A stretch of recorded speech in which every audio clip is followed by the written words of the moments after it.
გამარჯობა, მე რატი ვარ მუჯირი ჟურნალისტი. დღეს 19 აგვისტოა, თქვენ უყურებთ პოლონეთის საზოგადოებრივი მაუწყებლის ქართულენოვან პროექტს VT საქართველოს ნიუსი. 20,000 რუსი ზემოლარსზე 15 წელი რუსეთის მკაცრი რეჟიმის კოლონიაში რუმინეთის მოქალაქისთვის და ახალი პოლიტიკური კრიზისის კონტურები უკრაინაში. დღეს ჩვენი გუნდი ამ თემებზე მოგიყვებათ. რეკორდული მგზავრთნაკადი ზემოლარსში საქართველოს რუსეთის საზღვარზე ბოლო 24 საათში 20,000-ზე მეტმა ადამიანმა გადაკვეთა. ამტკიცებს რუსეთის ფედერალური საბაჟო სამსახური. ნაკადის მაღალ ინტენსივობას მსუბუქი ავტომობილების რეკორდული რაოდენობაც ახლავს თან. რუსეთის საბაჟო და სასაზღვრო სამსახურების სატრანსპორტო საშუალებების შეუფერხებლად გატარებისთვის ყველა საჭირო ზომებს იღებენ. გაძლიერებულია ცვლილები, დამატებით არიან მობილიზებული თანამშრომლები, რაც გამტარუნი რაიონების გაზრდისა და სატრანსპორტო საშუალებების ოპერატიულად გაფორმების საშუალებას იძლევა. შეგახსენებთ, ეს რუსეთის ფედერაციის სამსახურის ფედერალური სამსახურის ოფიციალური პოზიციაა. აღნიშნული ინფორმაციის გადასამოწმებლად და შესაბამისი კომენტარისთვის ჩვენ საქართველოს შინაგან საქმეთა სამინისტროს დღის პირველ ნახევარში მივმართეთ.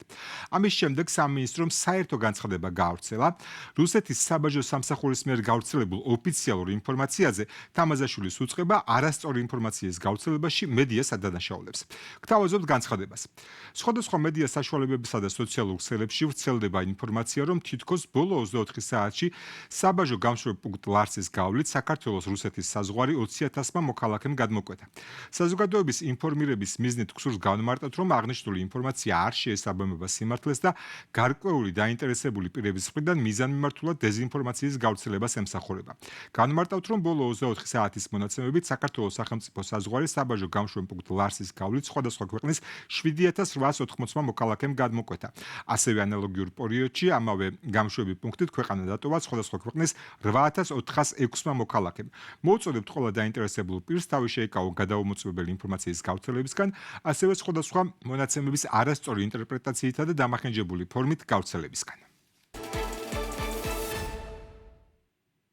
სასიყვარულო ისტორია, რაც ტრაგიკულად დასრულდა. რუმინეთის მოქალაქემ ადრიან დევიდ კერჩუმ ოკუპირებულ აფხაზეთში საყვარელ ქალს ჩააკითხა, რაც რუსეთის მკაცრი კოლონიაში 15 წლიან პატიმრობად წაუჯდა. კერჩუ რუმინეთის მოქალაქეა, თუმცა ბრიტანეთში ცხოვრობდა. ინტერნეტით გოგო გაიცნო და ამ მოტივით, რომ აპოლიტიკურია, ოკუპირებულ აფხაზეთში ჩასვლა და გოგოს ბრიტანეთში წაყვანა გადაწყვიტა. კერჩუ ფოტოგრაფიით არის გატაცებული და დრონით იღებდა მისთვის საინტერესო ხედებს. ეგრეთ წოდებული აფხაზური სამართალდამცველები სწორედ დრონით დაინტერესდნენ და დააკავეს. მას სამშობლოში დეპორტაციას დაპირდნენ, თუმცა აეროპორტის ნაცვლად რუს კოლეგებს გადასცეს. დაკავებულს რუსული ენა არ ესმოდა, მასთან არ დაუშვეს არც ადვოკატი, არც თარჯიმანი და არც კონსული. ხოლო ოჯახს ადგილსამყოფელი შესახებ ინფორმაცია არ მიაწვდეს. 4 თვიანი უკანონო პატიმრობისა და სავარაუდო წამების შემდეგ კერჩუს იძულებით მოაწერინეს ხელი აღიარებით ჩვენებაზე, თითქოს მან საჰაერო თავდაცვის სისტემების ფოტო გადაღება მოახერხა და უკრაინაში ბრიტანულ ლეგიონში სამსახურს გეგმავდა.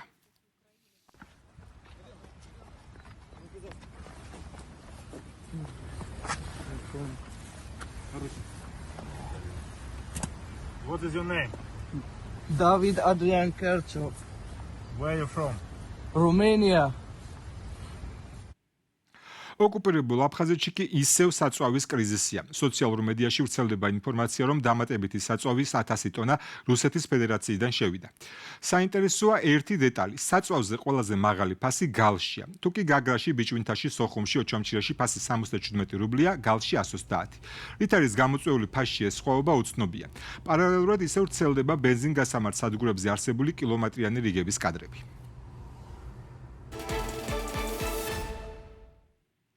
ჩვენ ვაგზავნებთ პოლონეთის მიერ საქართველოს მოქალაქეებისთვის სავიზო რეჟიმის გამკაცრების თემის გაშუქებას. ჩვენ საქართველოს საგარეო საქმეთა სამინისტროსგან გვაინტერესებდა, რამდენად ჰქონდა პოლონურ მხარესთან კონსულტაციები ამ გადაწყვეტილების მიღებამდე. რა ნაბიჯები იდგმება ჩვენი მოქალაქეების ინფორმირებისთვის, თუმცა უკვე 24 საათზე მეტია მათგან პასუხი არ მიგვიღია. ასევე ველოდებით პასუხს კითხვებზე პოლონეთის ოჯახის, შრომის და სოციალური პოლიტიკის სამინისტროსგან. სანამ ოფიციალური უწყებები გაგვცემენ კითხვებზე პასუხს, საქართველოში ოპოზიცია აკეთებს შეფასებებს. ლელო ძლიერი საქართველოში დემოგრაფიულ კატასტროფად ფასდება ეს მოვლენა. პოლონეთის მიერ მიღებული ზომა არის ძალიან სამწუხარო და მკაფიო დასტური იმ დემოგრაფიული კატასტროფისა, რაშიც ქართული ოცნების რეჟიმმა ჩააგდო ჩვენი სახელმწიფო და ქართველი ხალხი. ქართველები მასობრივად გაედინებიან საკუთარი სამშობლოდან, მათ მასობრივად უწევთ სამწუხაროდ არალეგალური დასაქმებისთვის ხელის მიღება, ძალიან მაღალია კრიმინალის დონე და ეს ყველაფერი გამოხატავს ქვეყნის შიგნით არსებულ კორუფციას, უპერსპექტივობას და იმ საყოველთაო უბედურებას, რის გამოც რიგით ქართველებს უწევთ ქვეყანა დაატოვონ, საკუთარი სამშობლო დაატოვონ და ძალიან რთულ და დაუფასებელ და სამწუხაროდ ხშირად არალეგალურ შრომას მიჰყონ ხელი. პოლონეთი, რა თქმა უნდა, არის ჩვენი ძვირფასი მეგობარი და პარტნიორი და ის რომ მას უწევს ამ ტიპის ზომის მიღება, ეს არის პირდაპირი გამოძახილი, აი ამ ძალიან ცუდი და ავის მოვასწავლებელი დემოგრაფიული და სოციალური ფონისა, რაც ქართული ოცნების მტრული, ანტიქართული პოლიტიკის პირობებში ამ ქვეყანაში მივიღეთ გასული ათწლევის განმავლობაში. ახლა კი ქართული ოცნების ყოფილი და მოქმედი პრემიერების დაპირისპირების შესახებ გავაგრძელოთ საუბარი. ხმაურიანი დაანონსების შემდეგ ირაკლი ღარიბაშვილმა მცირე სტატუსი გამოაქვეყნა და თქვა, რომ მამუკა მდინარაძე იყო ის, ვინც წერილი გადასცა. თავის მხრივ მდინარაძის პრესსამსახური აბსურდულს უწოდებს ბრალდებებს. ქართული ოცნების სხვა წევრები კი ღარიბაშვილს შეურაცხყოფელ შეფასებებს აკეთებენ. გია ვოლსკი ღარიბაშვილის განცხადებას შინაარსი არის უბადრუკი, უაზრო და ყოველგვარ ლოგიკას მოკლებული. გორდულაძე ადამიანი დაზიანებული რეპუტაციის კიდე უფრო დაზიანებაზეა გადასული. პოლიტიკოსი დიმიტრი სქიტიშვილი შემოგვიერთდება ახლა თბილისიდან და მასთან ერთად ვეცდებით გავიგოთ, რა პროცესთან გვაქვს საქმე. მადლობა თქვენი დროისთვის. რასთან გვაქვს საქმე, რატომ დასახელდა მაინც და მაინც მამუკა მდინარაძის სახელი თქვენი აზრით? იცით, ახლა ეს ძალიან ბევრი ვარაუდი შეიძლება გამოითქვას, მაგრამ მე ამ შემთხვევაში ორი ძირითადი ხაზია, რაც ჩემი აზრით მნიშვნელოვანია ჩვენთვის, როგორც იგივე მოქალაქეებს, ზოგადად მოსახლეობისთვის. ერთი ის, რომ ქვეყანაში არ გვაქვს არანაირი ინსტიტუციური მექანიზმი ესეთი ტიპის დავების განხილვის. ამ ჩვენ არ გვაქვს სასამართლო, ჩვენ არ გვაქვს პროკურატურა, არც ერთი სახელმწიფო ინსტიტუტი, მათ შორის სხვათა შორის სახალხო დამცველმაც ესეთ შემთხვევაზე რეაგირება არ მოახდინა და ჩვენ არ ვიცით რეალურად რასთან გვაქვს საქმე. ხო, ეს ერთი ძალიან მძიმე მოცემულობა, იმიტომ რომ საქართველოში სრულიად დეგრადირებულია სახელმწიფო ინსტიტუტები. მეორე, რაც ამ შემთხვევაში ასევე იკვეთება, არის რომ ჩვენ თუ წინა 1-2 წლის განმავლობაში საუბრობდით, რომ რეჟიმი თავის გარკვეულ ერთგვარ ფორმას იცვლიდა და ტრანსფორმაციას გადიოდა, თქვა, ეგრეთ წოდებული დაბალანსებული რამდენიმე ვექტორიანი შემადგენლობიდან ხდებოდა უფრო ვერტიკალური და მკაცრად იერარქიული, დღეს როგორც ჩანს ხელახალი ტრანსფორმაცია ხდება რეჟიმის და აი ამ დაახლოებით შიდა ბრძოლებთან გვაქვს საქმე. ხა დეტალები ვინ მართალია, ვინ მტყუანია, ვინ ვისკენ იშვერს ხელებს, პრინციპში ყველა მტყუანია და ყველა მართალია ამ სიტუაციაში და გასაგებია რომ კორუფციას მართლა ქონდა ადგილი და ისიც ძალიან გასაგებია რომ კორუფციასთან ბრძოლის გამო არ არის არავინ დაპატიმრებული, არამედ პოლიტიკური მიზანშეწონილობით არის მოცილებული კონკურენტები და როგორც ჩანს დღეს უკვე ივანიშვილის კარზე ახალი კარის თამაშები დაიწყო, რომელსაც ახალი მსხვერპლი ეყოლება და ეს მსხვერპლი იქნება ისევ არსებული მსხვერპლი ციხეში თუ ახალი ეს თქვა სამიზნე რომელიც გუშინდელმა წერილმა გამოვლინეს ეს უკვე პრინციპში ვარაუდებია, მაგრამ საბოლოო ჯამში ძალიან მკაფიო ჩანს, რომ რეჟიმი ისევ გადის ტრანსფორმაციულ პროცესს, ისევ იცვლის თავის სახეს, რაც აჩვენებს მის სისუსტეს, არამდგრადობას და არაერთგვაროვანობას, მაგრამ სამწუხაროდ ასევე აჩვენებს იმას, რომ სახელმწიფოში არ არის არც ერთი დემოკრატიული ინსტიტუტი, რომლის იმედი შეიძლება ნებისმიერ ადამიანს ჰქონდეს. არა თუ მაღალი პოლიტიკური თანამდებობის ყოფილ პირს, არამედ კონკრეტულ რიგით ადამიანს, მათ შორის რიგით პატიმარსაც არ შეიძლება ჰქონდეს ვინმეს იმედი ამ ვითარებაში თუ ის ასე ვთქვათ პოლიტიკური მიზანშეწონილობის ასე ვთქვათ თვალთახედვის არეში მოხდა და მისი საქმე არის პოლიტიკური მიზანშეწონილობა. რა თქმა უნდა, ღარიბაშვილის საქმე პოლიტიკური მიზანშეწონილობიდან გამომდინარეობს და არანაირი კორუფციასთან ბრძოლის არანაირი რეალური მიზეზები არ არის. რამდენად რეალური გონიათ ვერსია, რომ კობახიძე დამოუკიდებლად ცდილობდა ივანიშვილის სახელის გამოყენებას ღარიბაშვილის წინააღმდეგ?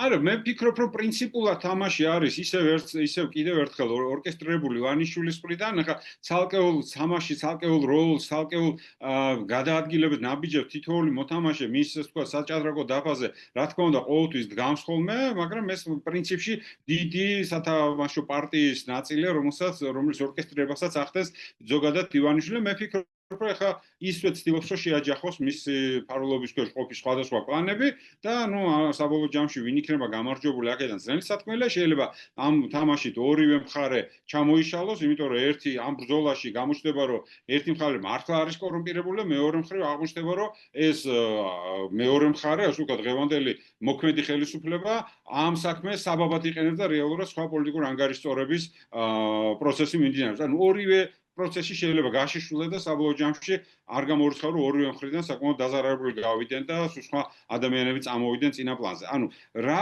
ფორმას მიიღებს ეს ბრძოლა არ ვიცით, მაგრამ ფაქტი ის არის რომ ყოველ შემთხვევაში ესეთი თამაშები ყოველთვის იგეგმება და იმართება ივანიშვილის მხრიდან და დანარჩენი უკვე დეტალებია რომელსაც თითოეულს აქვს რა თქმა უნდა თავისი როლი, ფუნქცია და თავისი განცდა რომ დამოკიდებლად თამაშობს.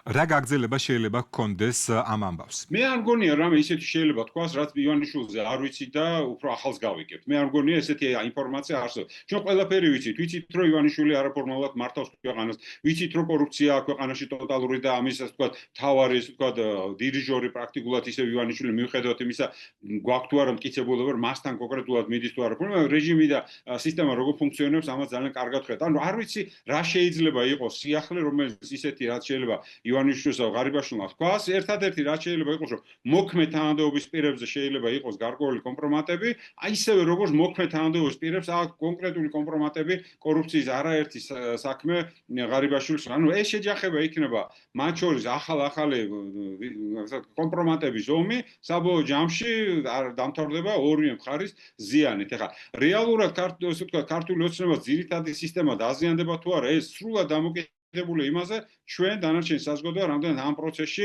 ყურადღებას მარტო მაგაზე გადავიყვანთ თუ რეალურად წინააღმდეგობაში გავუწევთ ზოგადად სისტემის წინააღმდეგ გვიბრძოლებთ. აი ეს არის ყველაზე მნიშვნელოვანი, რომ დღეს კიდევ ერთხელ ბევრჯერ მითქვია ეს, რომ ქართული ოცნების ამ პროცესში რეჟიმის და ივანიშვილის სიძლიერე დგას მისი ოპონენტების სისუსტეზე და არა პირიქით და არა იმიტომ რომ ჩვენ ვარ სუსტები ის არის ძლიერი, არამედ პირიქით. ის ძლიერია მხოლოდ იმიტომ რომ ყავს სუსტი ოპონენტები და ეს არის მისი მთავარი დასაყრდენი. ყველაფერი დანარჩენი მხოლოდ მაქედან გამომდინარეობს. ნებისმიერ რეჟიმის ტრანსფორმაციის პროცესში არის ძალიან სუსტი, მოწყვლადი, სამწუხაროდ ჩვენ ვერ ვიყენებთ ამ მოცემულობას დღეს. მადლობა ჩვენს კითხვებს დიმიტრი სკიტიშვილი პასუხობდა ნახვამდის.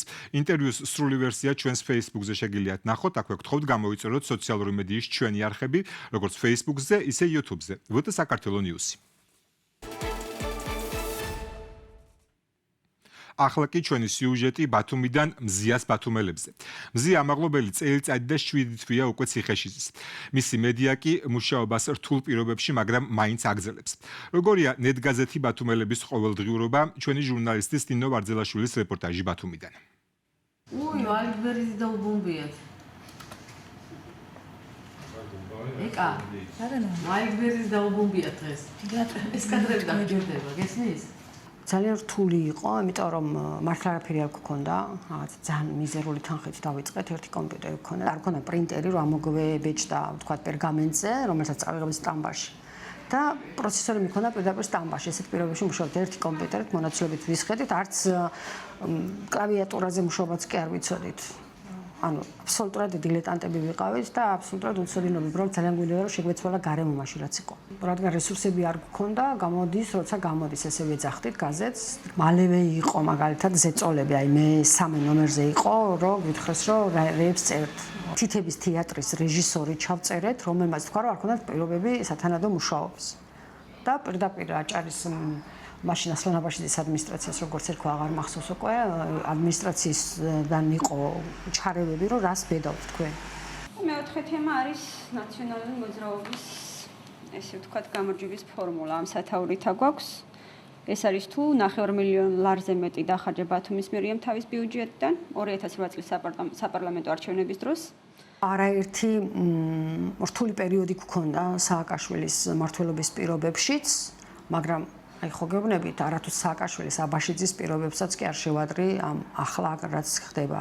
არც ერთ შემთხვევაში მე პირადად არ მქონია განცდა რომ შეიძლება ვინმე ეს რაღაცა ზურგიდან მოვიდეს ღამით ანგარიში გაგისწოროს თავს და გესხას.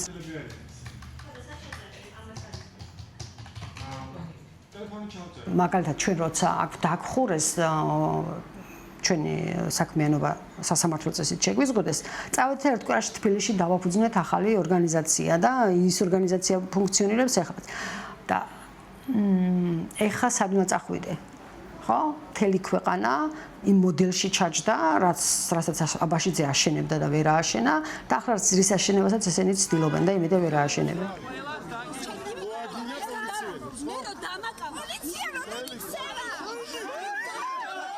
ჩვენ არ გვითქვამს რომ მზია ამაღლობელს სილა არ გაუწნია.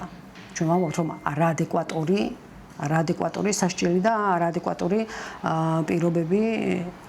პირობებში მოაქციეს მზია და იმიტომ რომ უნდათ დაესაჯათ ერთი მზიამაღლობელი მეორე წაეხალისებინათ პოლიციელთ გებუაძე უშუალოდ პოლიციელთ გებუაძე კი არა პოლიციელთ გებუაძის სახით პოლიციელების როგორც ჟურნალისტიკის დაშინება უნდათ მზიამაღლობელის სახით არც ერთი გამოუვიდათ და არც მეორე გამოუვათ იმედი მაქვს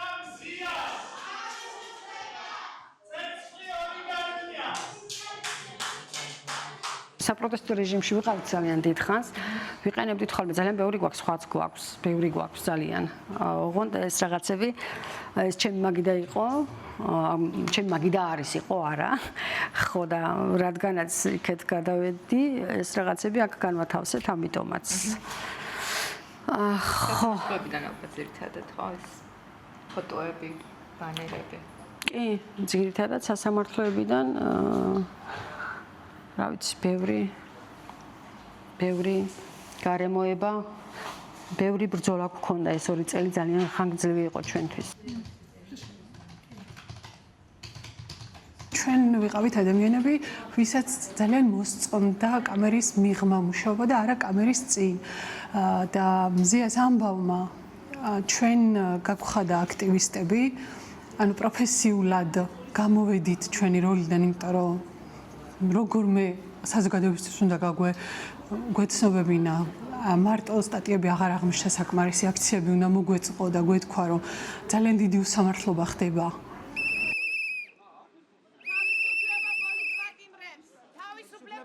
ანუ მზეს აკავებდი რომ ამას გავაკეთებდი ვერ წარმომედგინა მაგრამ მე მინდოდა რომ ნებისმიერ გამლელს დაენახა რომ რაღაც ძალიან დიდი უსამართლობის ბაიწყება ქვეყანაში. პროფესიულად იყო უდიდესი მხარდაჭერა და იყო ან წარსულში არ მინდა ლაპარაკი, იმიტომ რომ მე სულ ვფიქრობ, რომ სადღაც აქ არის და დაბრუნდება იმედი მაქვს. გამძლეობა ჩვენს კოლეგებს ბათუმში. გამოშვების ბოლოს კი უკრაინამ კიევის შესაძლო ახალი პოლიტიკური კრიზისის წინაშე დადგეს.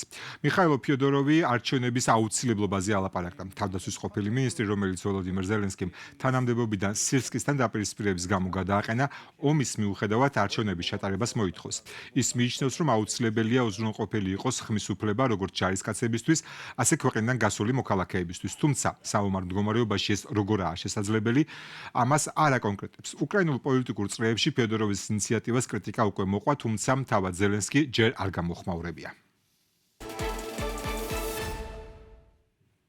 დღეისთვის სულ ეს იყო. გთხოვთ გამოიწეროთ ჩვენი სოციალური მედიის არხები, როგორც Facebook-ზე, ასე YouTube-ზე. ჩვენ კი გავაგზავნებთ მუშაობას, რომ თქვენამდე მოვიტანოთ თავისუფალი სიტყვა, თავისუფალი ევროპიდან, თავისუფალი საქართველოსთვის. დროებით.